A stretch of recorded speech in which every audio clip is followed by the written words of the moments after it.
da Reforma, faz parte do nosso calendário acadêmico do Seminário Teológico Cidade dos Funcionários. Já há alguns anos, nós sempre na Semana da Reforma Protestante, a gente faz esse encontro. E todos aqui são bem-vindos, em nome de Jesus. Todos acharam amém? Leiamos Romanos 1, 16 e 17. Pois não me envergonho do Evangelho, porque é poder de Deus para a salvação de todo aquele que crer. Primeiro do judeu e também do grego. Visto que a justiça de Deus se revela no Evangelho de fé em fé, como está escrito: o justo viverá por fé. Amém. Esse é o grande pilar da reforma. A grande revelação. Oremos. Amado e querido Deus, Pai, nós queremos te agradecer pelo dia de hoje, te louvar, Senhor, pela oportunidade que tu nos dá de cultuar, de adorar o teu nome. Te glorificamos, Senhor, por estarmos aqui neste santuário e prestarmos um culto a ti. Pedimos, Pai, em o nome de Jesus, que tu se faça presente esta noite, através do teu Espírito e da tua palavra, que a tua boa mão esteja conosco, Senhor, e que tu possa usar o teu servo que há de transmitir uma palavra, Senhor, que a mesma venha do teu coração. Abre nossas mentes para entender e o nosso coração para guardar a tua palavra, Senhor, para nós pormos em prática para a nossa vida. Em o nome de Jesus. Amém.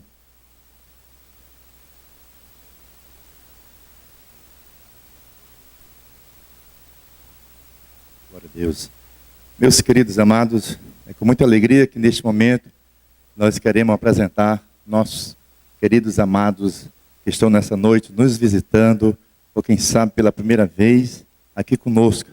Os irmãos que estão nos visitando, que estão aqui pela primeira vez, acendem assim com a mão, levantem assim a sua mão, para que nós possamos, aí muita gente, louvado seja Deus, irmão, seja bem-vindo nessa noite, na presença do Senhor aqui conosco, que o Senhor nessa noite fale ao seu coração. Seja bem-vindo em nome de Jesus. Nosso pastor aqui, vou deixar que nosso pastor presidente apresente, né? Então, é com muita alegria também que nós vamos agora, irmão, servir o Senhor, nossos dízimos, nossas ofertas, que os irmãos já têm reservado para essa noite, para entregar o tesouro na casa do Senhor. Os irmãos contribuem porque são abençoados por Deus. Sempre, irmão, eu gosto de ver os abençoados, irmão. Levanta assim a mão, só os abençoados por Deus aqui, irmão. Olha que coisa boa, coisa linda. Então, esses abençoados é que contribuem para que a obra do Senhor, ela cresça, cresça e cresça. Louvado seja o nome do Senhor. E Deus tem te abençoado e você abençoa a obra do Senhor. Para os irmãos de casa, os irmãos sabem aquele compromisso que nós temos. É aqueles compromissos que nós assumimos aqui com o nosso pastor, juntamente com a igreja, que é aquele kit das poltronas, da coberta, das cortinas, do combate contra incêndio. Então, tudo isso aí você já sabe o que eu estou falando. Então, você que ainda não assumiu esse compromisso, e Deus está te dando essa oportunidade, passe aqui na tesouraria, fale com o irmão Oliveira e assuma o seu compromisso para que nós possamos, juntamente com a igreja, quitar os nossos compromissos em nome de Jesus. Amém? Então, agora nós vamos orar pelos dizimistas e ofertantes da casa do Senhor. Quero convidar o pastor Roberto, pastor Francisco Roberto, vai estar orando aqui, agradecendo a Deus, porque você é um abençoado do Senhor. Então, o pastor Roberto vai estar orando e, em seguida, os músicos tirando os louvores para o Senhor. Saúde os irmãos com a paz do Senhor Jesus. Curvem vossas cabeças e vamos orar. Querido Deus, diante da tua presença, Senhor, estamos aqui nesta noite, mais uma vez para te glorificar, te adorar e exaltar o teu santo nome. Neste momento, Senhor, em que nós vamos te adorar através dos nossos dízimos e através das nossas ofertas que trouxemos para a manutenção da tua obra. Tu sabes, Jesus, o desafio desta igreja. Tu sabes, Senhor, que esta igreja é uma igreja missionária, é uma igreja, ó Deus amado, que investe na tua obra, Pai. Meu Deus da glória, eu te peço agora, Jesus, que tu abençoe a cada dizimista, a cada ofertante da tua casa. Multiplica cada vez mais a sua renda, Jesus. Multiplica cada vez mais, ó Deus, o seu salário, os seus projetos, Deus amado. Que cada um, ó Deus, possa, ó, glorificar o teu santo nome através do dizimar e do ofertar para a tua obra santa. Deus, eu te peço agora, Jesus. Olha para os que estão, ó, passando por dificuldade financeira. Não estão podendo dizimar nem ofertar, mas tem muita vontade, Jesus. Eu te peço agora, ó Deus, que tu abra as portas dos céus. Repreende, ó Deus, o devorador. Repreende, Senhor, o migrador, Pai, e abençoa os teus filhos. É o que eu te oro, Jesus, e te agradeço, desde agora e para todo sempre. E aqueles que têm fé para dizimar e ofertar, digam amém. Aleluia.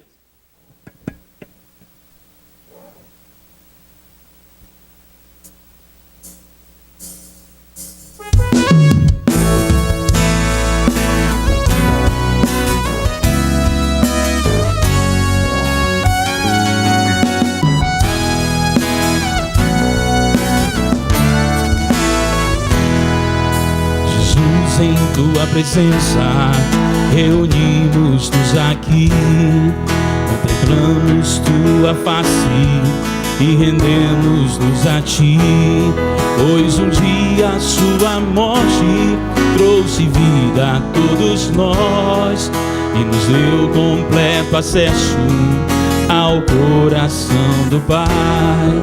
Jesus, em tua presença, reunimos-nos aqui, contemplamos tua face e rendemos-nos a ti.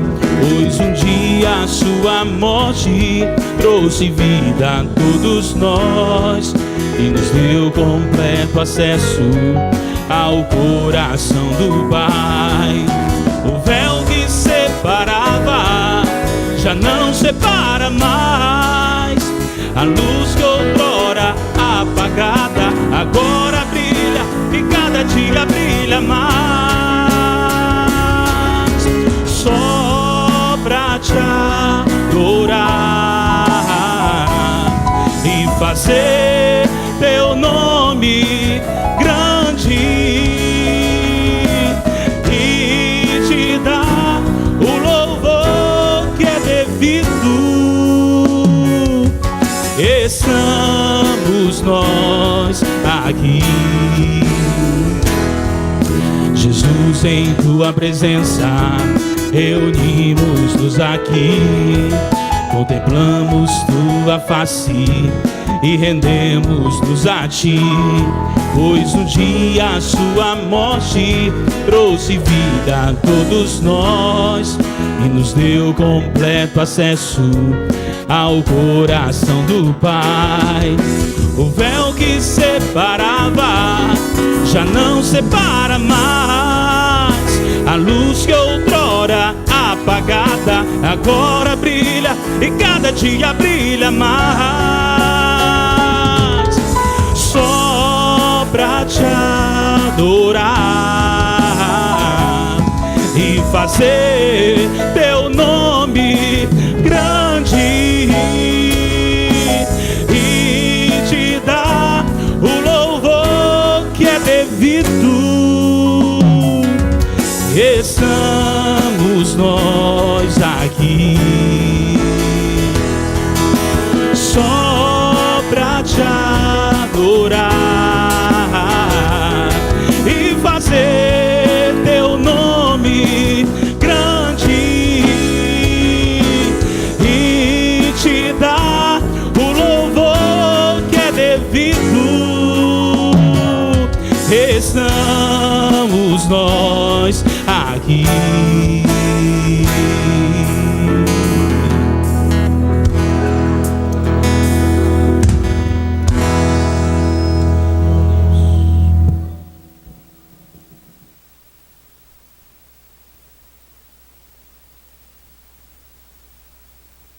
Cumprimento a amada igreja com a paz do Senhor. Que bom estarmos aqui reunidos mais essa terça-feira e esta em que nós estamos dando abertura, como já disse o professor Maia, a Reforma Viva 2013. Evento esse que realizamos anualmente por ocasião do aniversário da Reforma Protestante, quando, do dia 31 de outubro, Martinho Lutero afixou as 95 teses ali na porta de Wittenberg, e foi o passo inicial para essa renovação, avivamento da igreja e uma busca a retornar os princípios genuínos do Santo Evangelho e da Palavra de Deus. Nós temos a alegria de, nesta Reforma Viva de 2013, estarmos trabalhando os temas, os pilares da Reforma Protestante. Tema de hoje, a justificação pela fé como centro existencial da Reforma. Na quinta-feira, a Reforma Protestante como novo paradigma hermenêutico. E na sexta-feira, a Reforma Magisterial e a Reforma Radical. Quem vai estar ministrando, alegramos-nos em poder receber, pastor Glauco, e a quem conhecemos já há algum tempo. Tive o prazer de tê-lo também na minha festa de casamento como nosso padrinho, né? Fiquei muito contente. A Dani conhece ele há bastante tempo. Através da Daniela nós o conhecemos, tivemos o prazer de conhecê-lo. Depois tive o prazer de ser aluno dele no seminário, na pós-graduação. E eu tenho certeza que serão dias abençoadores para nós, porque é um homem da palavra, é um homem também de vida de piedade. Não é somente um conhecedor erudito da palavra, mas é uma pessoa que também procura viver aquilo que a palavra nos ensina. Então, seremos abençoados por esses 3 dias, será um instrumento do Espírito Santo de Deus aqui para nós, seremos edificados e desafiados a não esquecer esses pilares tão importantes da Reforma Protestante.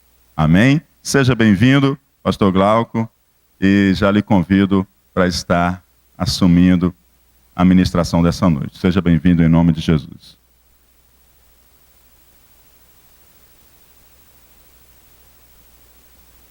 Onde está a Érica? Onde está a Érica? Ali está a Érica. Vieram alguns irmãos também. Ele é pastor ali da Igreja Batista Renovada Moriá. Onde estão os demais irmãos? Sejam bem-vindos também, é uma alegria recebê-los. Se quem quiser vir aqui mais para perto, sentar aqui pertinho da Daniele, vem aqui mais para perto, por favor.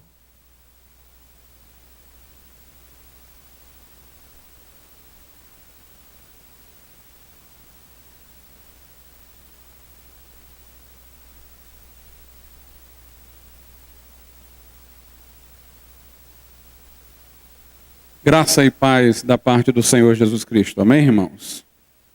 É uma alegria estar aqui com os irmãos nessa noite, particularmente por este tema, os pilares da Reforma, porque o conhecimento da história da Reforma teve para mim um papel importantíssimo na condução da minha vida à conversão. Eu, na medida em que estava lendo a Bíblia, inquirindo acerca da salvação quando tinha 14 anos, eu deparei-me com a história de Lutero, encontrei no relato de sua vida algumas ansiedades semelhantes àquelas que me tomavam e encontrei na palavra de Deus uma experiência que muito me identificou com a que ele teve, que o conduziu à conversão. E, portanto, eu não apenas falo da reforma de um ponto de vista meramente intelectual, mas de um testemunho vivo de Deus que foi influente para mim no conhecimento de Jesus Cristo. Nesse momento eu os convido para que de pé possamos orar a Deus, invocar a sua presença, seu cuidado e direção, para que tudo que aqui seja feito, falado, seja sob a orientação do Deus eterno. Amantíssimo Deus e soberano Pai, Criador dos céus e da terra, que pela palavra do nada chamou à existência as coisas que não eram como se já fossem. Nós te bendizemos, meu Senhor, porque conhecemos a tua providência em nossas vidas, na história, de maneira que teu evangelho, meu Deus, nunca foi sufocado, esquecido de todo, negligenciado, porque em cada geração houve porta-vozes, arautos, anunciadores, que fizeram a luz brilhar no meio da escuridão. Que possamos meditar, Senhor, nesta doutrina tão importante, tão central, que é a da justificação pela fé. Que a tenhamos, ó meu Deus, em grande relevo, porque, Senhor, ela diz respeito à conversão individual, ao modo de o homem ser reconciliado contigo. Possamos, acima de tudo, focá-la nesse aspecto e que saiamos daqui abençoados, ó Pai, conhecendo também a história daqueles que a trouxeram dos entulhos da superstição e da heresia para, meu Deus, fazer a verdade brilhar outra vez. Assim te pedimos e damos-te graças em nome de Jesus Cristo. Amém, Senhor. Vamos abrir as nossas Bíblias nesse momento no livro de Jó. Livro de Jó, capítulo de número 9, versículo de número 2. Jó, capítulo 9 e versículo de número 2. Diz assim Jó: na verdade, sei que assim é, porque como se justificaria o homem para com Deus? Aqui nós temos uma pergunta que Jó faz, não por curiosidade intelectual, mas por uma razão existencial. O tema da minha palestra nessa noite é a justificação pela fé como centro existencial da reforma protestante. Ou seja, a doutrina da justificação pela fé para nós está aqui nessa noite, não apenas como um ensino, um item de nosso credo, mas ela está aqui como algo que traz sentido, que responde a uma pergunta existencial, que é exatamente esta pergunta: como o homem se justificará diante de Deus? Ou como Lutero a fez? Como pode um homem pecador ser aceito perante um Deus justo? Essa não é a pergunta de um curioso. Essa é a pergunta de um angustiado, de um ansioso, de alguém que sentiu a gravidade do pecado, que conhece a santidade, perfeição e justiça de Deus e não sabe como transpor este abismo metafísico e moral entre o homem medíocre e o Deus perfeito, entre o homem culpado e o Deus santo. De fato, só entenderão a revelação deste ensino aqueles que fizerem esta pergunta. Os demais apenas reproduzirão o conhecimento, mas não terão uma revelação profunda, íntima, do sentido da justificação pela fé. A Idade Média foi uma época em que o conhecimento da salvação era escasso. A superstição predominava, ensinava-se a salvação pelas obras, pelos sacramentos, pelos sofrimentos que a pessoa padeceria no purgatório, no pós-morte e até mesmo através das indulgências que, adquiridas por preço, poderiam abrandar, suavizar ou diminuir as penalidades do purgatório, apressando a imaginária passagem do purgatório ao céu. Não havia, portanto, um conhecimento bíblico da salvação. Claro que não houve escuridão total. Nós encontramos precursores da reforma, homens que viram a verdade e proclamaram-na na Idade Média. Poderia eu mencionar John Hus, poderia mencionar John Wycliffe, e poderia eu também fazer menção àqueles grupos que vieram desde os dias apostólicos sem terem se misturados nunca à organização institucional do catolicismo romano, os paulicianos, os valdenses, os petrobrusianos, poderia eu mencionar os arnaldistas e tantos outros grupos que mantinham-se à margem do catolicismo, mas em fidelidade à verdade bíblica e ao conhecimento da salvação. Viviam, é verdade, reclusos, escondidos em montes, em florestas, de maneira que, por conta da perseguição, também não podiam difundir de maneira tão aberta o evangelho. Logo, seus líderes eram martirizados e este povo ficava como ovelha sem pastor à espera de um novo líder que pudesse agregá-los, congregá-los, edificá-los, fortalecê-los outra vez. Mas de dentro mesmo do catolicismo nós encontramos esses precursores, Wycliffe na Inglaterra, Hus na Boêmia, Jerônimo Savonarola em Florença, homens que pregaram a verdade do Evangelho antes mesmo da Reforma, sacerdotes que de dentro do catolicismo romano puderam ver a luz do Evangelho.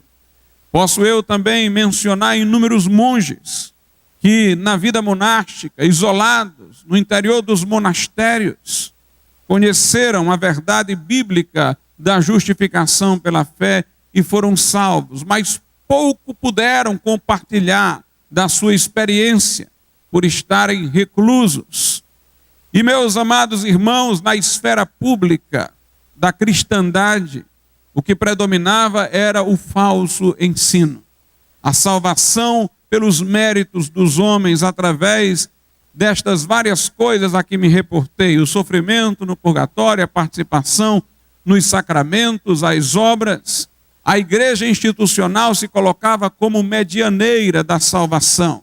Ela outorgava o perdão de pecados pelo confessionário, pela indulgência. Ela comunicava graça salvífica através dos sacramentos que administrava. Julgavam que o batismo regenerava, o crisma dava plenitude do Espírito Santo, a extrema-unção dava esperança àquele que estava no fim da vida. E no meio dessa situação, como disse eu, era escasso o conhecimento da salvação, mas não era escasso o conhecimento do pecado e de sua gravidade.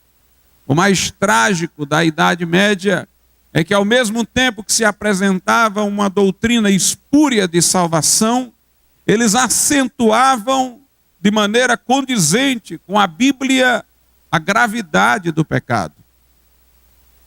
Cenas do inferno impressionavam o homem comum. Pessoas eram assombradas pelos sonhos concernentes à condenação eterna. Reis se acercavam de conselheiros que lhes pudessem aquietar a consciência ou lhes proporcionar consolo, dizendo que estavam agindo de conformidade com a vontade de Deus, quando praticavam atos de tirania e de barbarismo. Portanto, os homens naquele tempo estavam com a sua consciência sensível. Era um ambiente propício a que a verdade viesse a reluzir, porque havia a noção clara do pecado e do juízo e da condenação. Aliás, eu sempre digo que em qualquer ensino religioso, católico ou não, onde quer que haja uma percepção da gravidade do pecado, possivelmente muitas pessoas serão conduzidas à salvação, porque os falsos consolos, os caminhos que de fato não levam a Deus, não trarão a essas pessoas angustiadas a paz que elas anseiam. E sua busca ansiosa, seu desejo profundo de serem reconciliadas com Deus, fará com que sejam guiadas ao conhecimento pleno do Evangelho, de maneira que sejam salvas através de Jesus Cristo, mediante a fé. E naquele momento, meus amados irmãos, aparece a figura de Martinho Lutero, no século XVI, já no final da Idade Média. Martinho Lutero já tinha, como os do seu tempo, um profundo senso da gravidade do pecado. Mas isso ainda mais se acentuava pela rígida educação que recebera. Por pequenos delitos, ele recebia surras de seus pais severíssimas, algumas das quais fizeram com que ele sangrasse. E isso o marcou profundamente.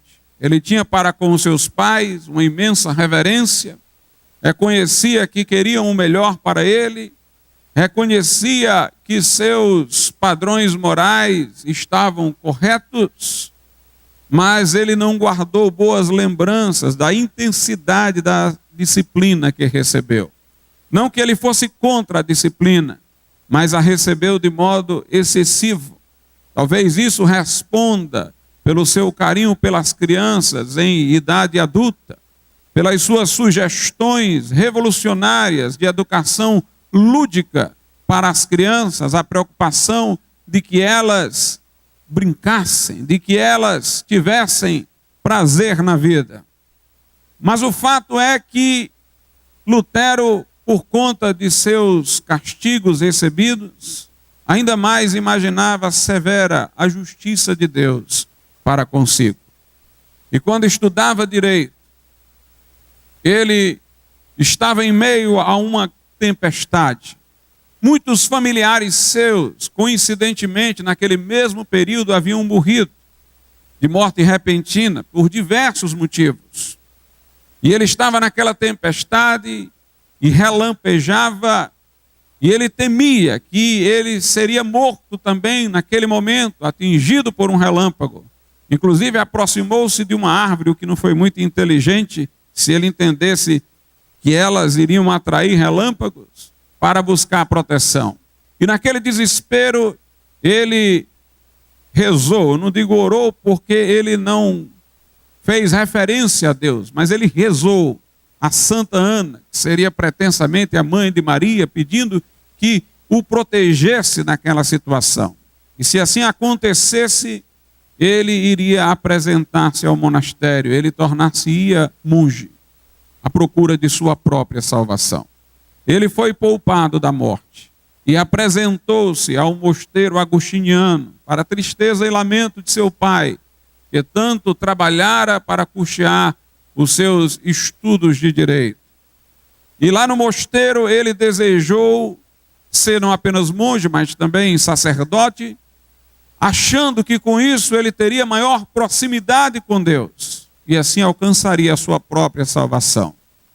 Na sua primeira missa celebrada, ele tremeu e ficou profundamente nervoso, porque inclusive alimentava dúvida se realmente a hóstia iria transubstanciar-se sob as palavras da consagração, como ensinava o catolicismo romano, no corpo, sangue, alma e divindade de Jesus Cristo.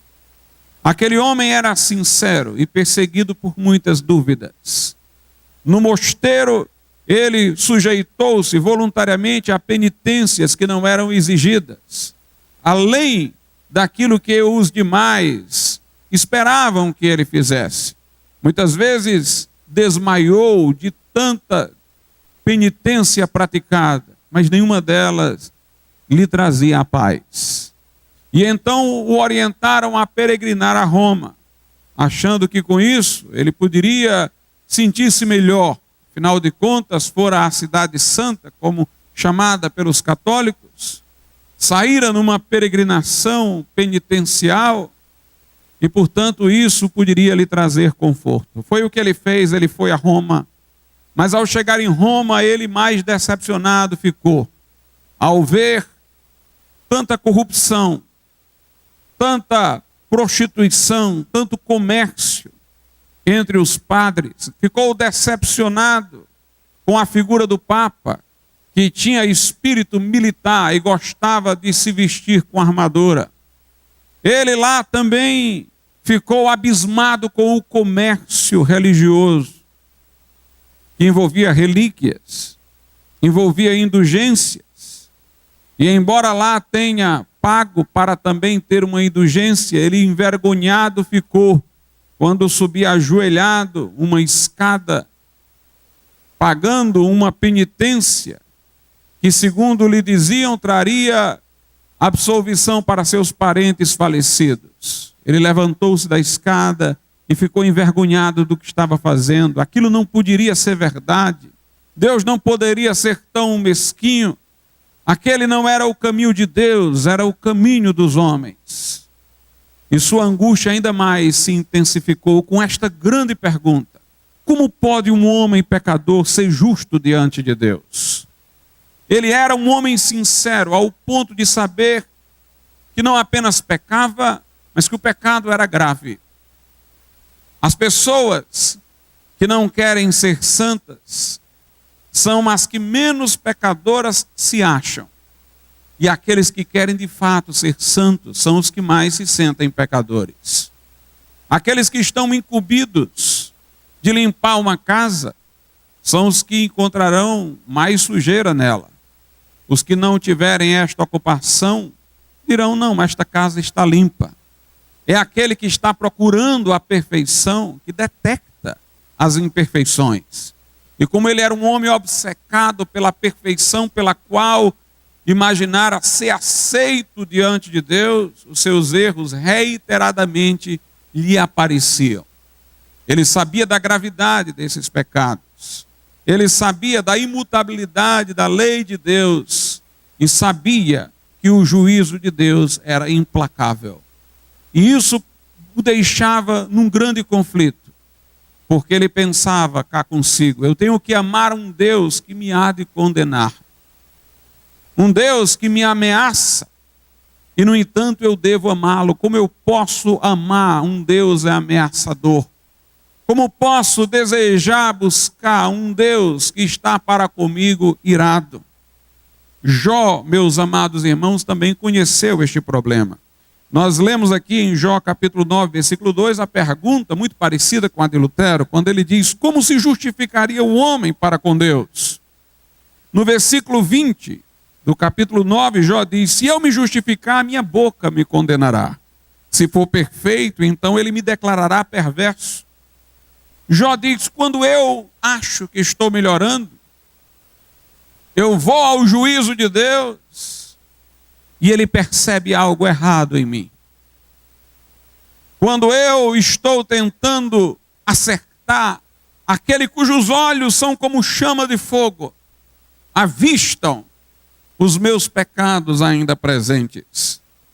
No versículo 32 ele diz: porque ele não é homem como eu, a quem eu responda, vindo juntamente a juízo. O nosso vizinho, o ser humano, peca como nós. Quando nós o examinamos, não nos achamos lá, tomando-o como padrão, tão pecadores. Nós não nos achamos tão pecadores. Encontraremos pessoas muito mais gravemente desviadas do que nós, para que possamos nos confortar, nos achando então bons ou melhores. Mas diante de Deus, não há com quem eu me compare, senão com Ele próprio. O juízo de Deus me encontra solitário, não em conjunto com os demais. Cada um levará perante Deus o seu próprio fardo. Por isso que Paulo diz que no dia do juízo toda boca estará calada e todo homem será condenável diante de Deus. As pessoas arguem com o seu próximo: por que você me fez isso? Porque o meu próximo é como um dos outros, é como eu. Ele tem as falhas que eu tenho, daí a expressão: você não é melhor do que eu. Mas que direi eu ao Senhor? Como diz Jó: porque ele não é homem como eu, a quem eu responda, vindo juntamente a juízo. E Jó, muito embora tenha vivido antes de Jesus Cristo ter feito sua obra na cruz, ele já por intuição sentiu a necessidade de Cristo. Quando no versículo 33 ele diz: não há entre nós árbitro que ponha a mão sobre nós ambos. Sentiu ele a necessidade de um mediador entre Deus e os homens. Alguém que colocasse a mão em Deus e a mão no homem. Alguém que tivesse a natureza humana e a natureza divina. Alguém que fizesse a ponte entre o homem pecador e o Deus Santo. E é interessante que, na outra parte, Jó não apenas anseia por este, mas o vê profeticamente, quando ele diz: eu sei que o meu Redentor vive, e por fim se levantará de sobre a terra. Jó, meus amados irmãos, sabia da profunda corrupção do ser humano. Jó 14:4, quem do imundo tirará o puro? Ninguém. Somos filhos de Adão, caídos. Como poderemos nós ser justos se somos filhos de alguém caído, de alguém cuja natureza foi corrompida por seu ato voluntário de transgredir? Davi diz: eis que eu nasci em iniquidade, e em pecado me concebeu a minha mãe. Em Jó 14, versículo 16 e 17, ele diz: mas agora contas os meus passos. Porventura não vigias sobre o meu pecado? Jó sentiu o olhar de Deus fiscalizando e vendo aquilo que os homens não viam e que ele não poderia de Deus esconder. No versículo 17 ele diz: a minha transgressão está selada num saco e amontoas as minhas iniquidades. Em Jó 15, 14 ele diz: que é o homem para que seja puro e o que nasce da mulher para ser justo. No versículo 15 do capítulo 15 ele diz: eis que o Senhor não confia nos seus santos, nem os céus são puros aos seus olhos. No versículo 16 ele diz: quanto mais abominável e corrupto é o homem que bebe a iniquidade como a água. Portanto, todos pecaram e destituídos estão da glória de Deus. Não há um justo, nenhum sequer. Pela lei, nenhuma carne será justificada diante de Deus, mas pela lei nos vem o pleno conhecimento do pecado. A lei não nos foi dada para que nós, seres caídos, cumpríssemos e obtivéssemos o céu. Não que haja alguma reivindicação de Deus que nos seja teoricamente impossível, mas é que nós estamos caídos. Nós é que saímos do lugar onde deveríamos estar quando em Adão nos desviamos de Deus. A lei de Deus é santa, justa e boa, mas o homem é carnal, vendido sob o pecado. Se houve um homem religioso, este foi o apóstolo Paulo. Ele diz que, segundo a interpretação que os fariseus davam à lei, ele era irrepreensível, diz ele lá em Filipenses capítulo de número 3. E diz ele em Romanos 7:7, eu não conheceria o pecado se a lei não me dissesse não cobiçarás. O que ele quer dizer com isso é que se a lei só dissesse a ele que era para adorar o único Deus, ele não se sentiria pecador porque o adorava. Se a lei lhe dissesse apenas não matarás, não furtarás, ele nunca teria feito estas coisas externamente, e ele então se julgaria cumpridor da lei. Mas quando ele chegou no último mandamento, o último mandamento não falava de um ato, falava de uma atitude. Não falava de uma ação externa, mas da disposição do coração. E ele percebeu que por mais que se reformasse externamente, ele era prisioneiro de desejos contrários a Deus no íntimo. Como Jesus disse aos fariseus: sois sepulcros caiados, abelezados por fora, mas dentro há um ser em decomposição. E Paulo tentou lutar contra o seu próprio coração, e o coração do homem é desesperadamente corrupto, perverso. Quem o pode conhecer? Jesus diz que o que contamina o homem não é o que entra, mas o que sai do homem. O adultério, a prostituição, essas coisas vêm do coração do homem, toda sorte de malícia e de pecado.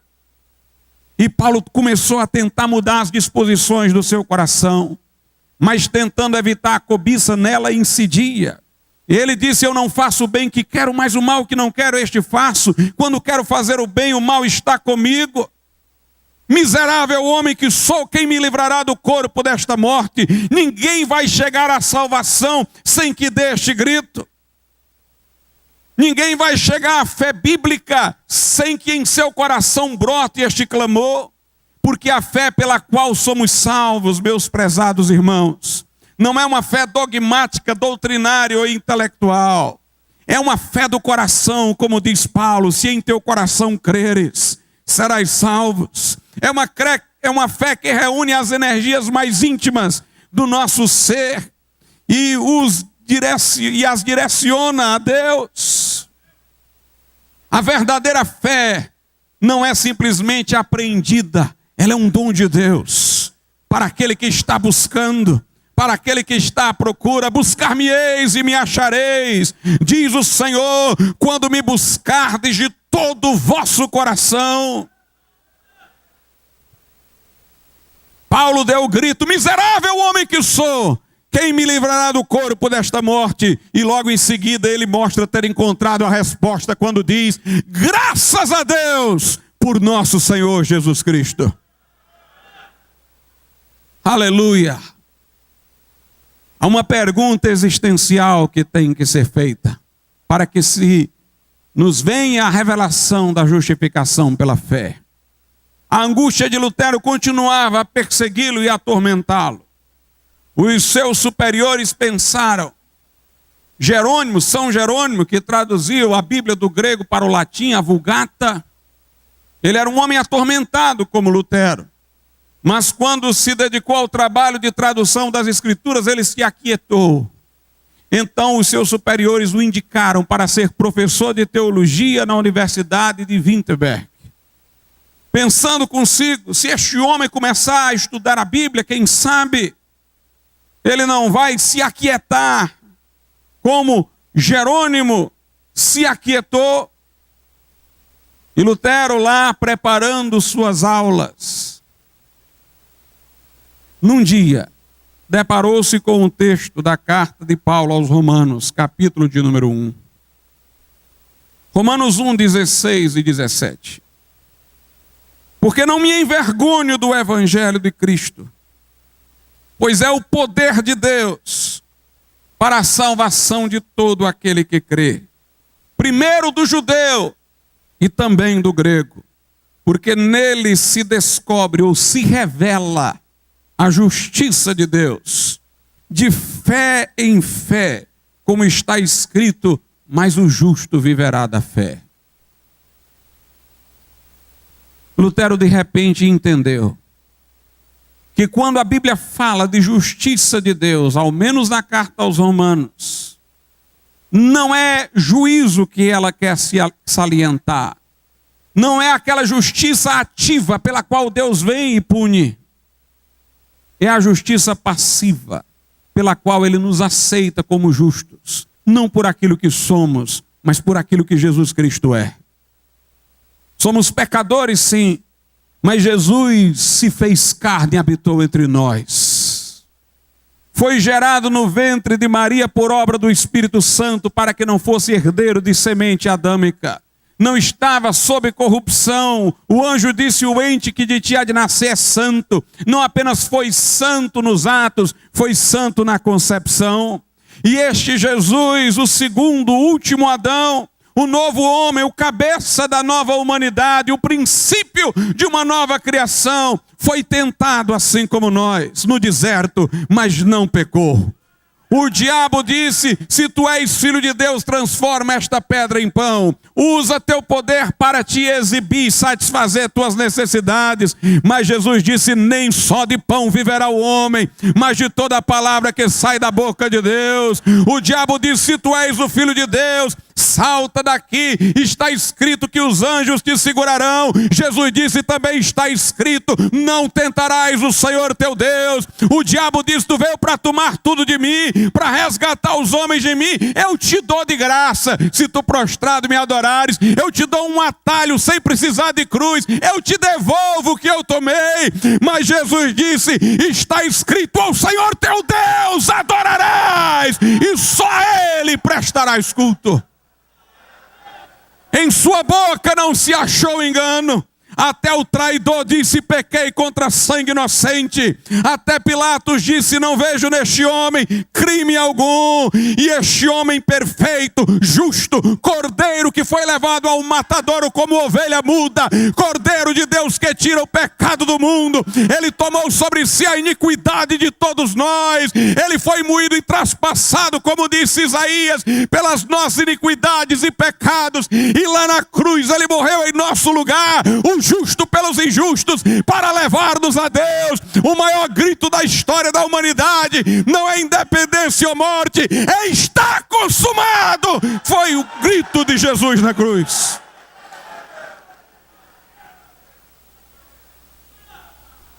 Aleluia. Ali o véu do templo rasgou de alto a baixo. Ali o sangue molhou o lenho na cruz, o sangue que nos purifica de todo pecado. E como prova de que Deus aceitara a morte de Jesus a nosso favor, ao terceiro dia a morte deu marcha ré e o Filho de Deus ressuscitou. As mulheres foram ao sepulcro, mas ouviram, porque procuram entre os mortos aquele que vive. Ele apresentou-se a João dizendo: eu sou aquele que estive morto, mas eis que vivo pelo século dos séculos. Ele está à destra de Deus, é o sumo sacerdote da nossa confissão, é o advogado, é o mediador, é o intercessor que está à destra de Deus Pai. E em sua morte há perdão sem purgatório. Aleluia! Porque nenhuma condenação há para os que estão em Cristo Jesus. Porque Jesus disse: aquele que ouve a minha palavra e crê naquele que me enviou, tem a vida eterna. Não entrará em condenação, mas já passou da morte para a vida. Não há perdão no além em purgatório, porque Jesus disse: ao Filho do Homem é dada na terra autoridade para perdoar pecados. Aqui é o lugar do perdão, é aqui onde a graça está disponível. Hoje é o dia da salvação, este é o ano aceitável. Quem tem sede, venha e beba de graça a água da vida. Aleluia. Ele levou os nossos pecados, o seu sangue nos purga de toda mancha. Mas muito mais do que isso. A obediência passiva de Jesus foi aquela pela qual ele livremente submeteu-se a sofrimento para que tivéssemos perdão. Mas também nós somos abençoados pela sua obediência ativa. Aquela pela qual ele viveu uma vida reta, cumpridora da justiça que exige a lei de Deus. Nos anos que viveu antes de ir à cruz. Ali ele adquiriu o título de homem perfeito. O Pai disse: este é meu filho amado em quem me comprazo. E os seus méritos adquiridos por sua obediência são imputados agora aos que creem. Assim como na cruz ele padeceu por pecados que não eram seus, o crente agora é abençoado por uma justiça que não é sua. Assim como na cruz ele levou os nossos pecados, agora nós levamos a sua justiça. Assim como os nossos atos de desobediências lhe foram imputados, agora os atos de sua obediência são imputados aos que creem. Aleluia! Assim como Deus o Pai considerou na cruz pecado por nós, muito embora ele fosse justo, assim o Pai agora nos considera justos, muito embora sejamos imperfeitos ainda. Aleluia! Essa é a verdade da justificação pela fé. Lutero a compreendeu brilhantemente. E ele disse: eu sentia-me renascer. Parecia que as portas do paraíso me haviam sido abertas. A expressão justiça de Deus que antes me enchia de terror, agora manifestava um fruto de um amor indizível. Um amor indizível por Deus. A Igreja Católica conhece o texto de Romanos. Como ela se sai dele?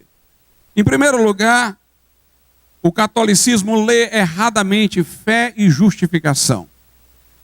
Quando a Bíblia fala em fé, para o catolicismo é submissão à igreja. A fé é uma realidade doutrinária, dogmática, ligada ao magistério da igreja, a submissão. Tanto que na Idade Média a missa era celebrada em latim com o padre de costas. Não precisava ninguém entender, bastava dizer amém no final. Ou seja, eu me submeto à igreja, seja lá o que ela está dizendo. Era o que eles queriam. Isso se chamava de fé implícita. Calvino a combate nas suas institutas. A fé implícita era isso. A Igreja Católica dizia: o homem comum não entende nada, não, é analfabeto, ele não precisa entender, não. Basta que ele diga amém, como quem diz: eu me submeto à igreja, o que ela mandar. É por isso que a Igreja Católica batiza criança. A criança é submetida ao catolicismo na inconsciência. Porque o que se valoriza não é a fé pessoal, é a submissão à igreja, a incorporação ao sistema da igreja. Então, quando eles liam justificação pela fé, era essa a fé que eles compreendiam. Mas a fé bíblica é uma fé pessoal em Jesus Cristo. Não é a fé numa doutrina, num dogma, mas numa pessoa. Eu até digo-vos, irmãos, há muita gente na igreja, num sentido amplo, que não é crente. São pessoas que creem que a salvação é pela fé, mas não têm a fé pela qual se é salvo. Eles têm a doutrina correta, mas não têm a experiência pessoal de confiar a vida aos cuidados salvadores de Jesus, nunca fizeram essa entrega real. A fé salvadora é a fé na pessoa de Jesus, é um relacionamento pessoal.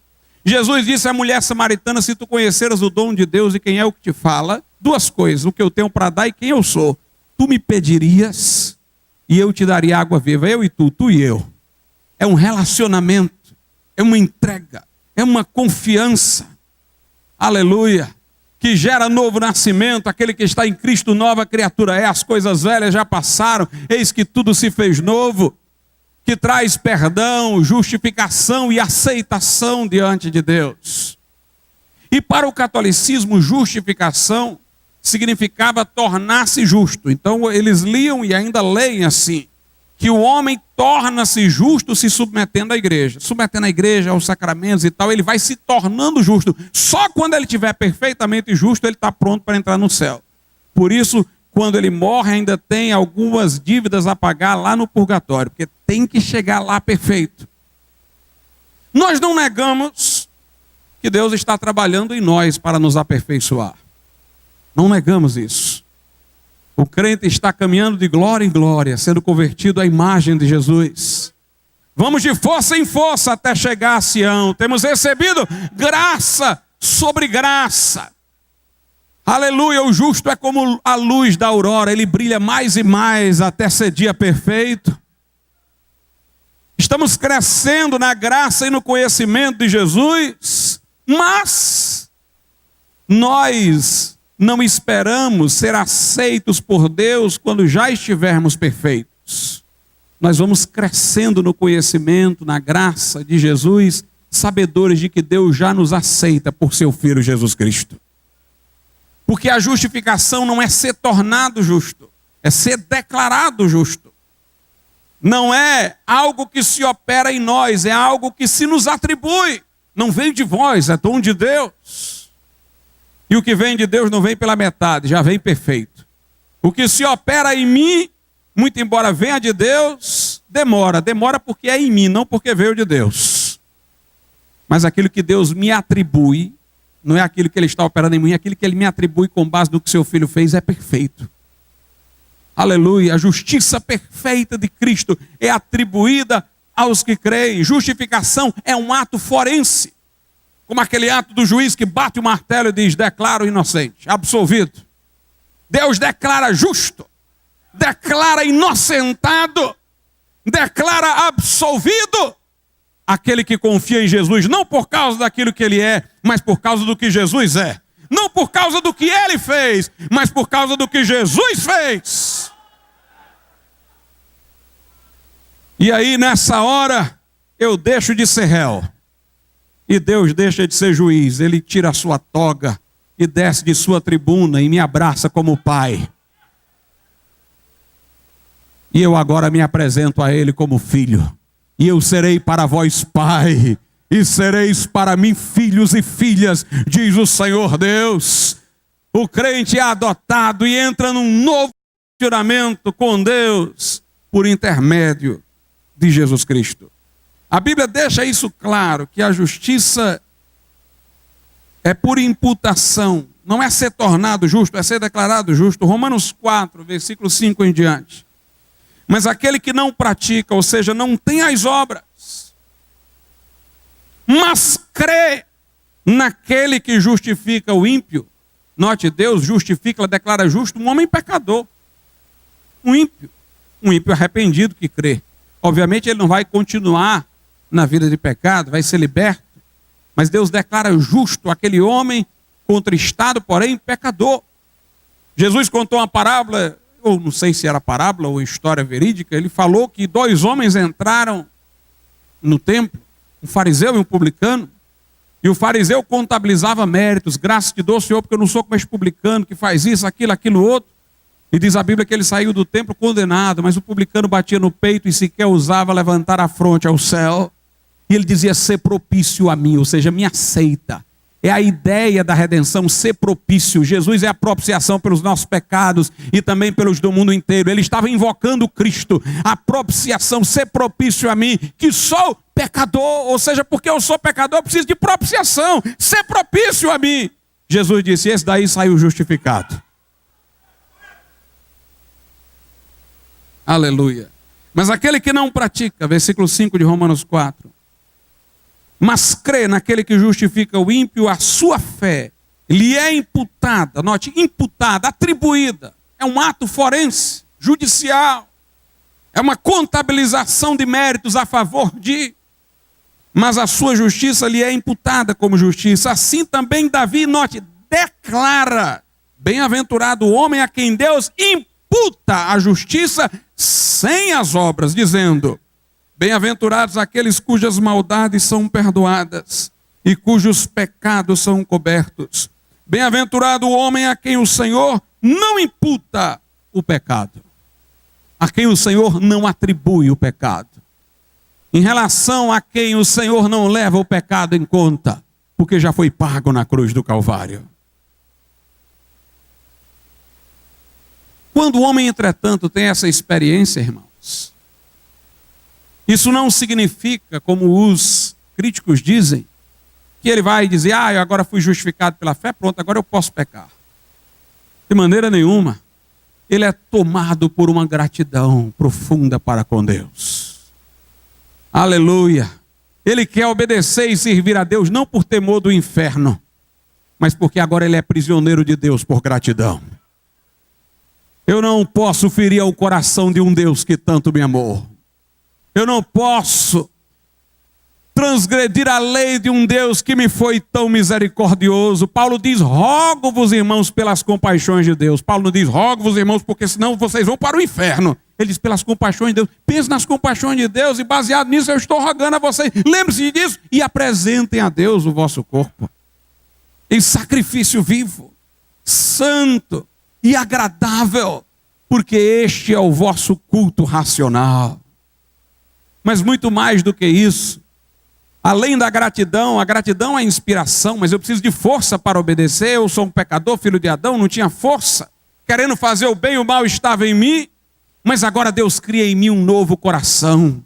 Como disse o profeta, Ele vai tirar o coração de pedra insensível e vai dar um coração de carne. Vai nos dar espírito novo. Vai pôr em nós o seu espírito e fará com que andemos nos seus mandamentos e guardemos os seus estatutos. Como diz Paulo, aquele que está em Cristo é uma nova criatura, as coisas velhas já passaram, eis que tudo se fez novo. Eu não apenas tenho um advogado lá no céu, eu tenho um Senhor agora no meu coração.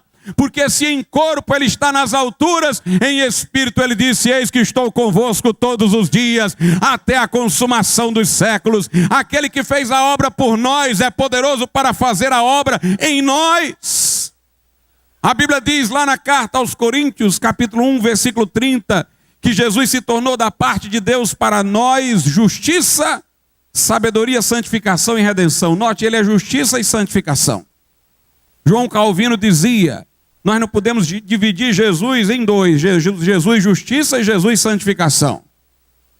Aquele de quem Jesus é a justiça, Jesus dele também é a santificação. Deus santifica aquele a quem justifica. Por isso que a Bíblia diz: não vos enganeis, os injustos não herdarão o reino dos céus. Nem os maldizentes, nem os efeminados, nem os sodomitas, nem os adúlteros, nem os beberrões herdarão o reino de Deus. E tais fostes algum de vós, mas fostes lavados, mas fostes santificados, mas fostes justificados. Está tudo junto, em nome do Senhor Jesus Cristo e pelo Espírito do nosso Deus. Aleluia. Lutero disse: somente depois de justificado pela fé eu aprendi a amar o meu próximo. Porque, disse ele, antes eu não podia amar o meu próximo, porque eu estava interessado em ser salvo pela minha obediência. Então toda a vida que eu fazia alguma coisa pelo meu próximo, eu dizia: opa, eu vou contabilizar isso aqui na minha obediência para agradar a Deus. E o meu próximo virava só um instrumento para eu conseguir o meu próprio favor diante de Deus. Ele diz: enquanto eu procurava a salvação por obras, eu não conseguia amar. Porque tudo que eu ia fazer pelo meu próximo, embora no primeiro momento podia parecer desinteressado, logo eu estava pensando: isso aqui vai contar. tudo era em função de mim mesmo. Tudo que eu fazia aos outros, tudo que eu fazia era em função de eu conseguir a minha salvação. O meu pensamento era eu. É como Paulo em Romanos 7. Eu não faço o bem que quero, mas o mal que não quero, esse faço. A lei de Deus é santa, justa e boa, mas eu sou carnal, vendido sob pecado. Em Romanos 8, Paulo acaba com esse negócio de eu. Entra o Espírito, porque a lei do Espírito em vida em Cristo Jesus me livrou da lei do pecado e da morte. Mas Lutero disse, quando eu fui justificado diante de Deus pela fé, pronto. Deus está satisfeito por causa de Cristo, me aceitou. Eu agora posso amar o meu próximo, e na hora que eu vou amar o meu próximo, estou pensando nele. Eu não estou pensando em usá-lo para minha conta bancária diante de Deus, não. Agora eu estou olhando para o meu próximo como o meu próximo. Eu me libertei de pensar em mim mesmo. Por isso Jesus diz, quando for julgar, ele vai dizer assim aos justos: eu tive fome e me deste de comer. Tive sede e me deste de beber. E os justos dirão, Senhor, quando é que foi mesmo isso aí?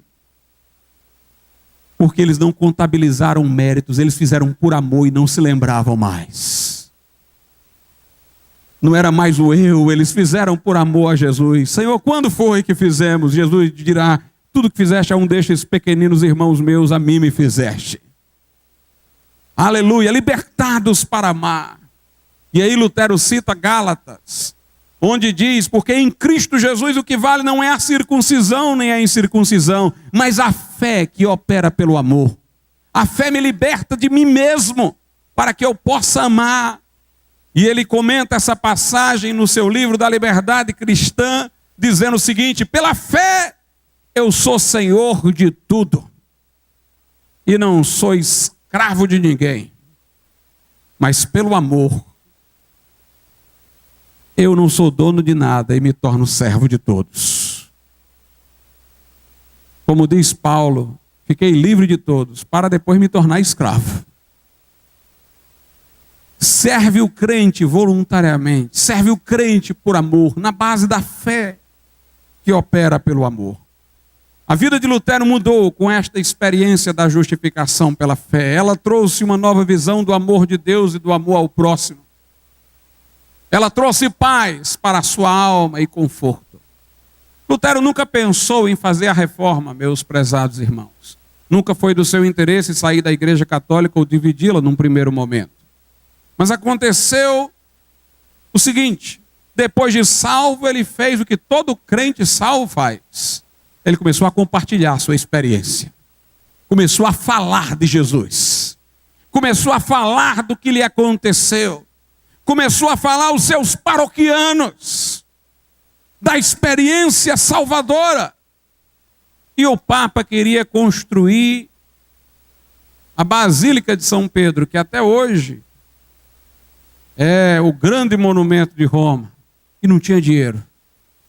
Então vamos vender indulgências, vender certificado de absolvição e de perdão para quem está vivo e para quem está morto, em troca de dinheiro. Tetzel foi um monge dominicano que chegou nas proximidades onde Lutero pregava e começou a vender indulgências. Chegou mesmo a dizer que alguém poderia ter blasfemado de Maria, o que para aquele tempo era grande coisa. Maria estava numa posição quase divina e mesmo assim teria perdão para os seus pecados. Dizia que quando a moeda chegava ao fundo do saco que ele trazia, ele sentia uma alma voar do purgatório para o céu. Quando Lutero ouviu isso, ele se revoltou. Ele se revoltou porque aquilo que Tetzel estava apregoando era o contrário da experiência que ele tivera. Na verdade, ele não queria reformar a igreja no sentido que reformou no primeiro momento. Ele não queria dividir, ele queria pregar o que lhe acontecera. Ingenuamente, ele até supunha que o Papa também entendia isso. Idealizava que o Papa poderia não concordar com a venda das indulgências quando era o promotor delas. E quando ele viu aquela coisa, ele começou a pregar contra as indulgências. Fixou nas portas da igreja do castelo de Wittenberg 95, alguns dizem 97, se nós pegarmos no sentido amplo, teses contra a venda das indulgências. Mas o Papa não se agradou do que ouviu.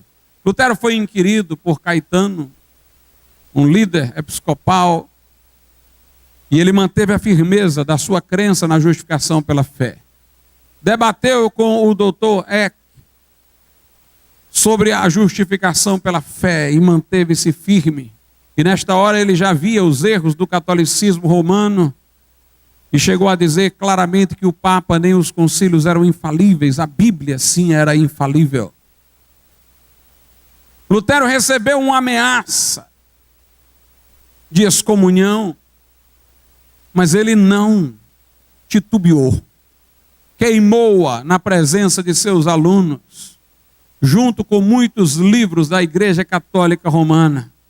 E naquele dia tudo lhe parecia claro e a reforma lhe fora manifesta de modo evidente. Ele disse: quem seguiu os estatutos do Papa não pode seguir os estatutos de Cristo. Entendeu que a ruptura era necessária, que a doutrina errônea não vinha de pontas localizadas, mas vinha da cabeça de ponte, vinha lá de cima. E ele rompeu com Roma. Foi excomungado, convocado pelo imperador Carlos V à Dieta de Worms. Ele foi até lá.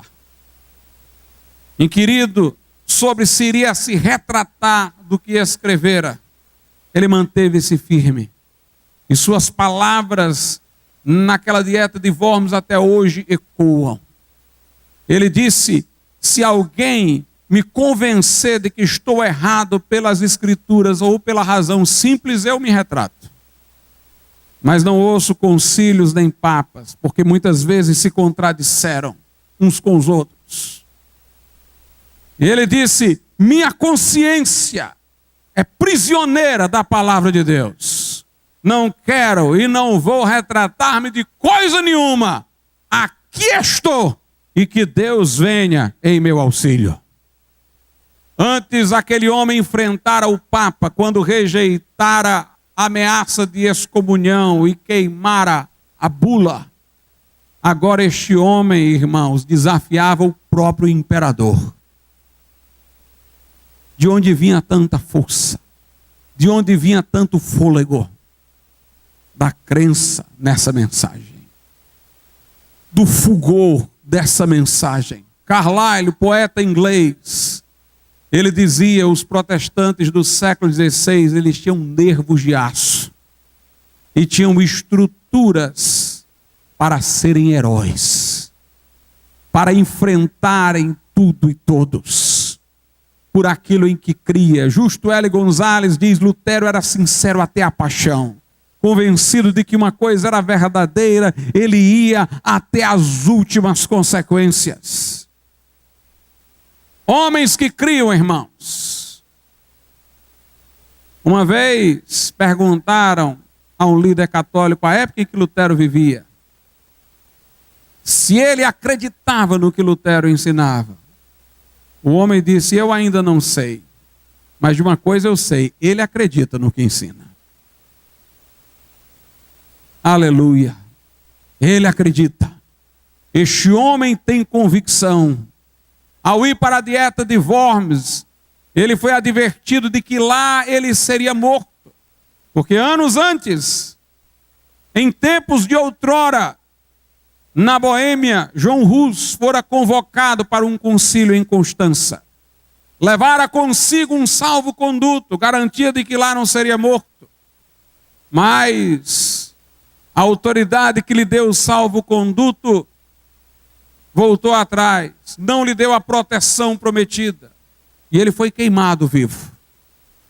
Mas John Hus, para quem não sabe, morreu cantando nas chamas.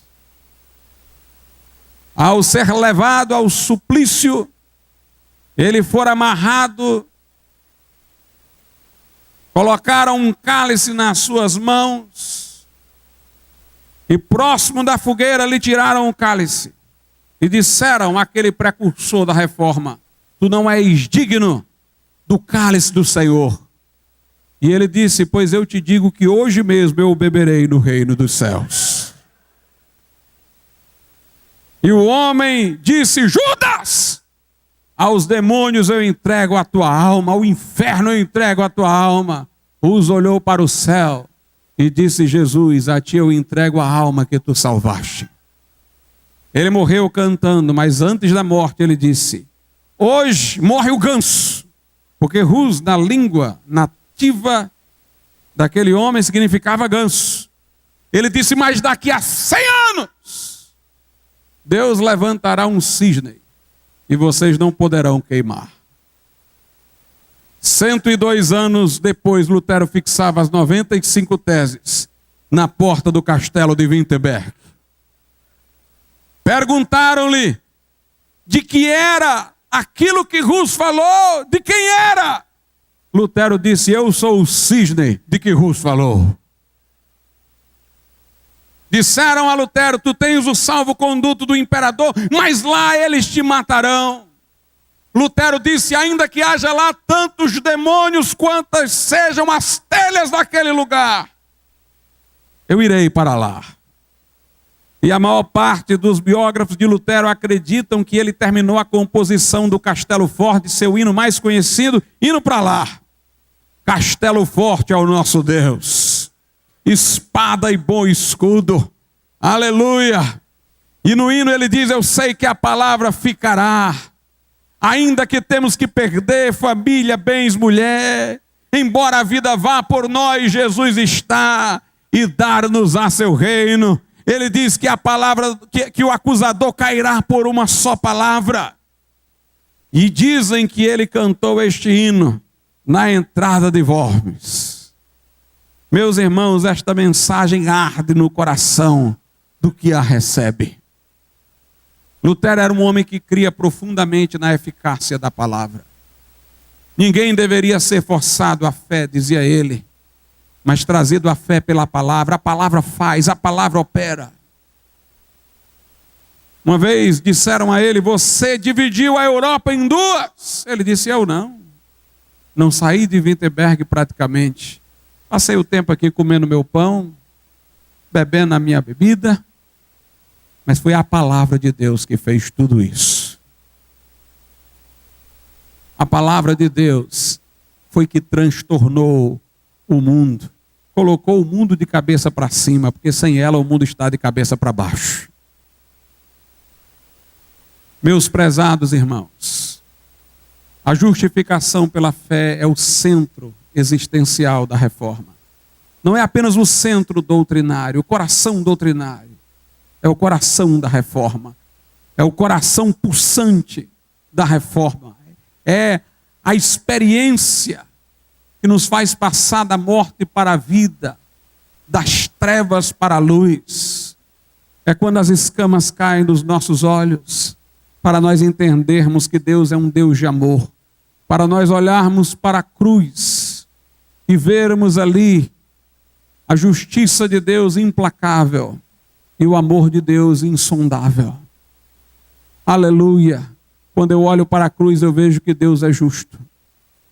Porque para me salvar, o seu próprio filho ele não poupou. Sua lei tinha que ser satisfeita. Sem derramamento de sangue não havia justificação nem perdão. Deus não se retrata de sua lei. O pecado precisava de castigo e castigo houve. Mas quando eu olho também para aquela cruz, eu vejo um amor insondável, imensurável.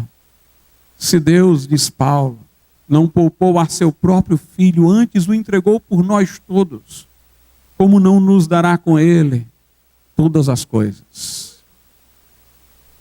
Como não nos dará com ele todas as coisas? Na época do nazismo, uma irmã era prisioneira nos campos de concentração, sofria, padecia, e pregava o evangelho.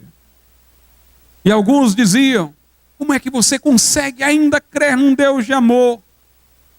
Veja o sofrimento aqui, veja o sofrimento que você padece. Como você explica isso? Ela disse: eu não sei explicar tudo.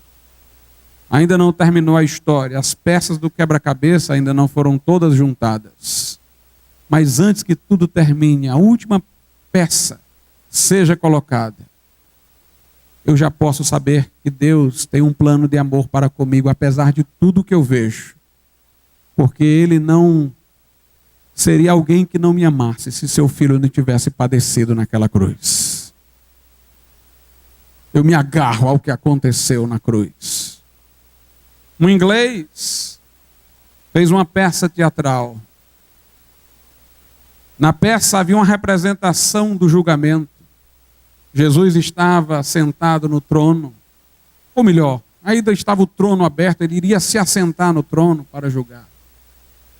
E muita gente estava aguardando nessa peça teatral, uma representação, pessoas de todas as raças, etnias, posições de cultura financeira, aguardavam. E elas conversavam entre si enquanto o juiz chegava. E ansiosas pelo julgamento, uma disse: quem é Deus para nos julgar? Ele não conhece o que padecemos? Ele nunca passou fome, sede? Não conhece a nossa dor? Um escravo disse: ele não sabe o que é ser acorrentado e chicoteado? Um outro homem, abandonado pelos seus, disse: ele não sabe o que é ser abandonado, traído. Outro disse: ele não sabe o que é submeter a uma morte cruel, por que nos julga? E de repente todos se entreolharam, porque lembraram-se de que Jesus padecera tudo isso. Ele pode julgar os que não creram, porque ele fez tudo para que os homens crendo fossem salvos. Vamos ficar de pé.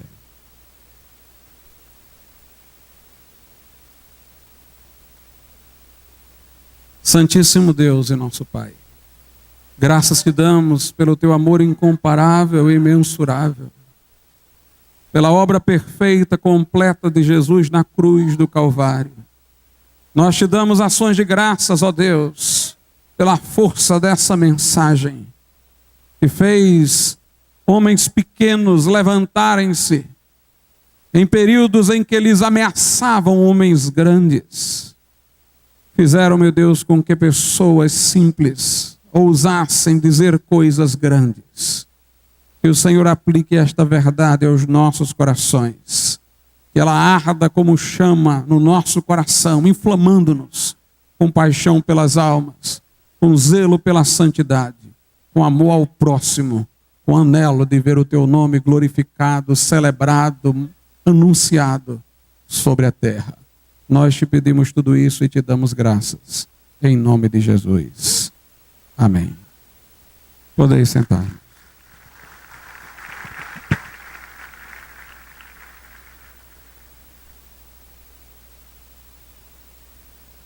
Antes de passar a palavra ao irmão, eu trouxe um livro de minha autoria. Amanhã eu posso trazer outros de outros tipos também, mas hoje eu trouxe esse, Teologia e Imaginário. Papel da imaginação para entender a fé, as escrituras, os tópicos básicos da salvação, redenção, queda. Aqui há muitas citações de C.S. Lewis, que trabalhou muito essa questão do papel da imaginação para a fé. Os que desejarem adquirir, eu os trago comigo, me procurem ao final do culto. Amém. O velho patriarca Jó, ele dizia: se eu soubesse onde encontrar o Todo-Poderoso, me chegaria o seu tribunal. Ele não sabia que o tribunal de Deus aconteceu no Calvário. Nós sabemos. Hoje é o primeiro dia de 3. Amanhã não terá palestra. Quinta-feira, o pastor Glauco estará aqui falando sobre a reforma protestante como um novo paradigma hermenêutico. E sexta-feira, a reforma magisterial e a reforma radical. O Seminário Teológico Cidade dos Funcionários, nós temos curso diurno, todas as manhãs, o bacharelado, e à noite, Aos sábados nós temos o intensivo. E dia de segunda-feira nós temos o curso básico em teologia. O básico você faz em 2 anos, o bacharelado é 4 anos. Nós estamos com matrículas abertas para o ano letivo de 2014. E para o básico é em forma de ciclo. Você entra quando abre a cadeira. E todo início de mês começa uma cadeira nova. E há uma promoção de matrícula. Quem se matricular para o ano 2014, então você é nosso convidado, nos procura aqui ao lado no prédio anexo. Nós estamos para atender. Deus os abençoe. Em o nome de Jesus. Amém.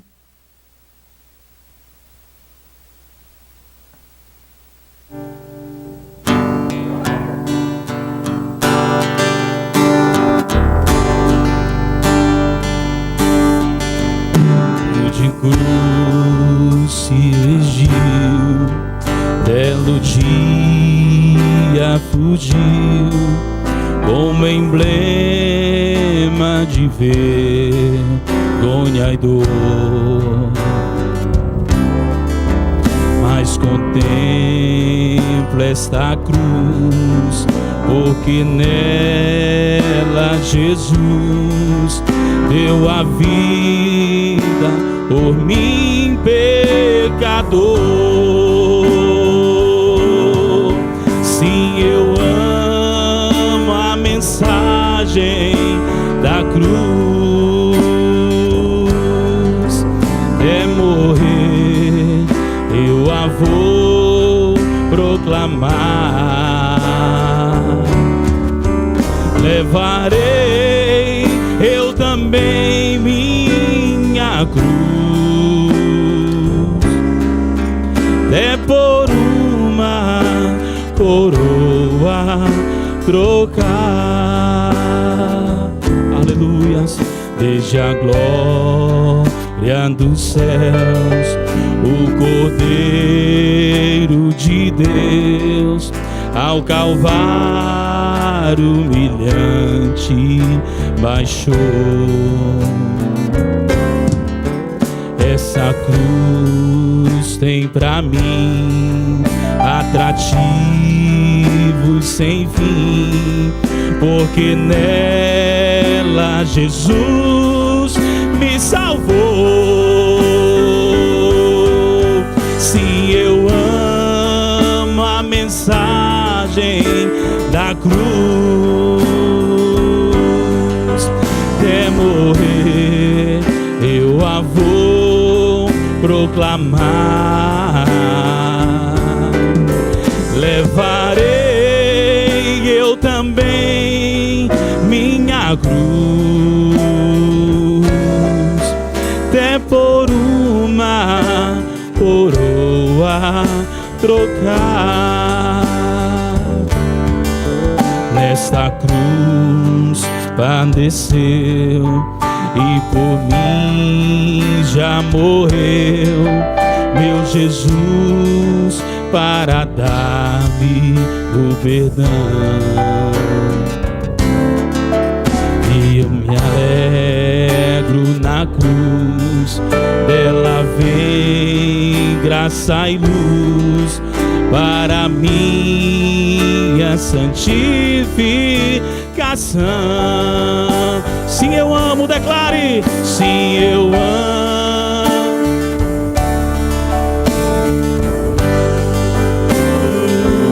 Aleluia.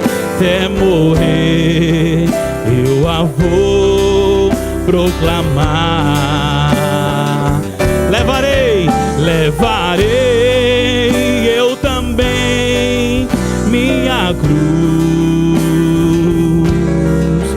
até por uma coroa trocar. Eu amo a mensagem da cruz, até morrer, declare isso, até morrer eu a vou proclamar. Levarei eu também minha cruz, até por uma coroa trocar.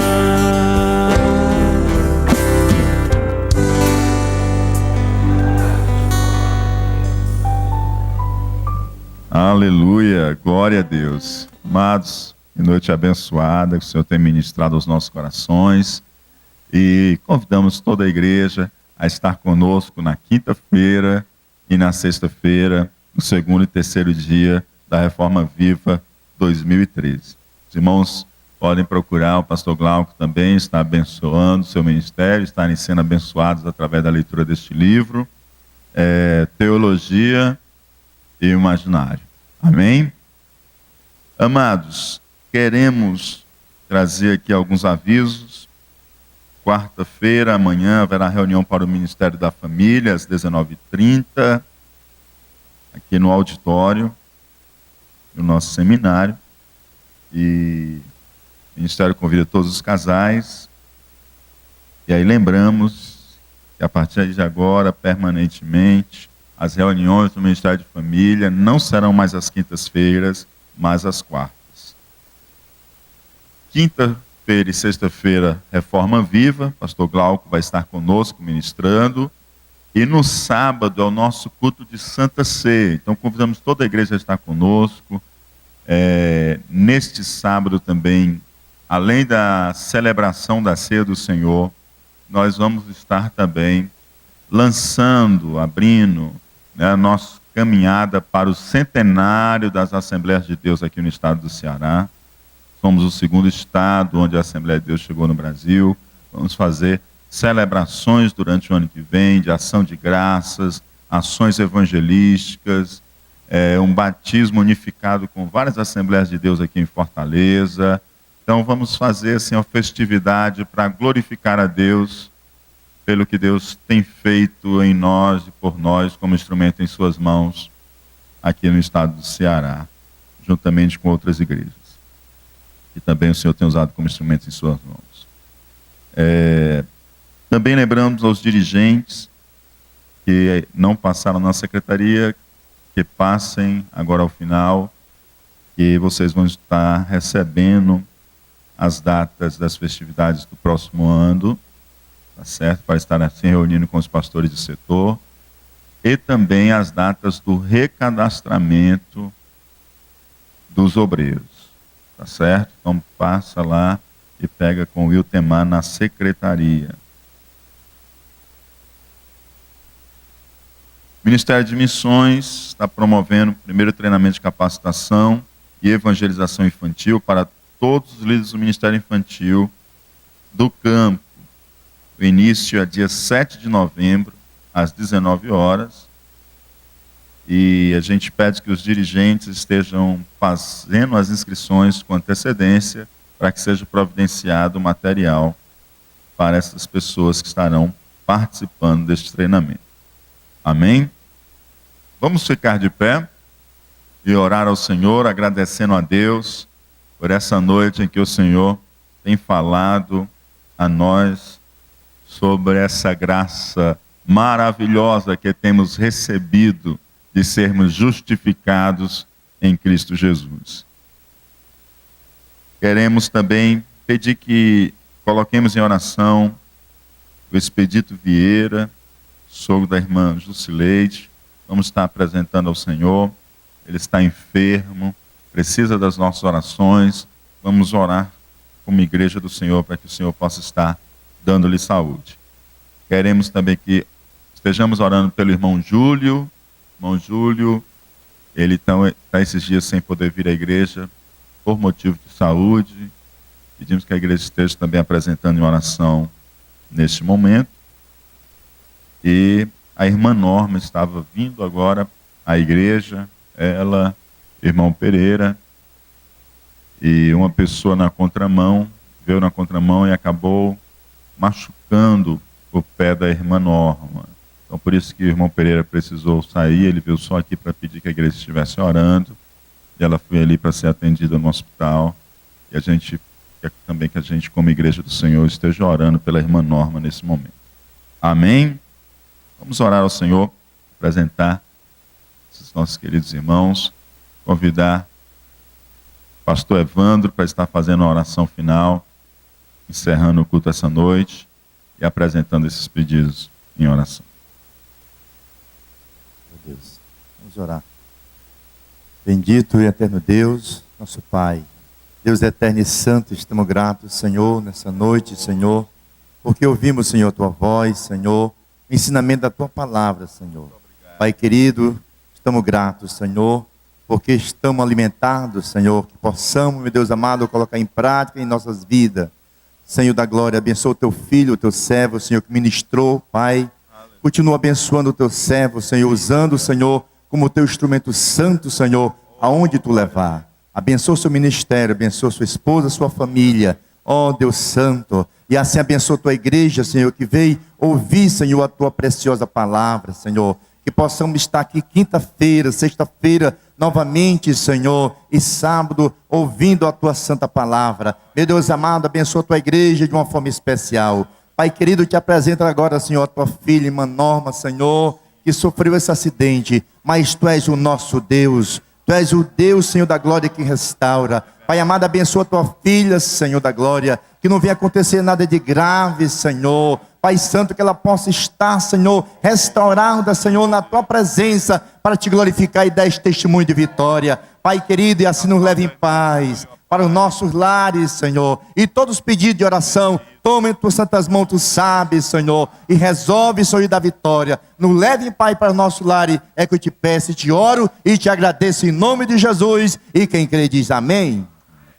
A graça de nosso Senhor Jesus Cristo, o amor de Deus nosso Pai, a comunhão e as consolações do Espírito Santo, seja com todo o povo de Deus, e aqueles que são justificados em Cristo dizem...